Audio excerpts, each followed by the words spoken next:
And moving on, a controversial remark by the Israeli Prime Minister Benjamin Netanyahu has triggered a wave of diplomatic outrage across the Arab world. Netanyahu's public endorsement of the so-called Greater Israel vision has triggered a fresh row.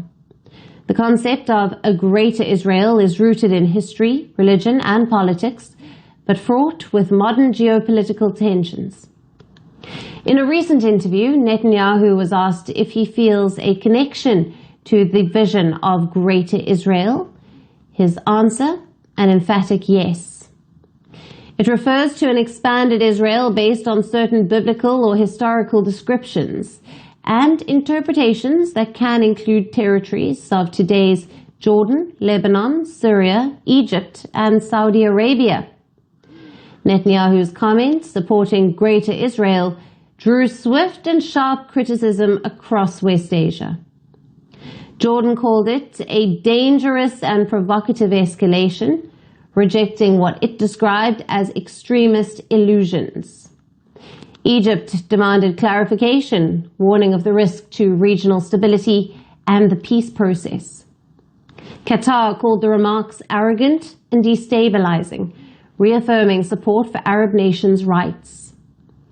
And Saudi Arabia rejected what it called expansionist projects and warned the international community of broader threats. The Arab League denounced the statement as a blatant violation of Arab sovereignty, accusing Israel of clinging to colonial delusions. The Palestinian Authority joined the chorus, calling the comment a provocation that undermines the two-state solution based on the 1967 borders. The Greater Israel concept has its origins in biblical scripture, though interpretations differ.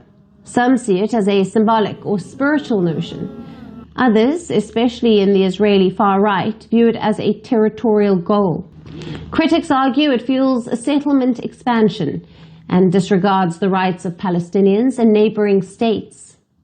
Proponents in far-right circles frame it as a historical entitlement. At present, the inclusion of hardline ministers in Netanyahu's coalition has brought the phrase back into public discussion. For Prime Minister Netanyahu's critics, his endorsement undercuts Israel's stated commitments to peace agreements reached painstakingly in Oslo. As the condemnation grows across the Arab world, the question remains: was this Netanyahu's symbolic nod to ideology or a signal of policy direction?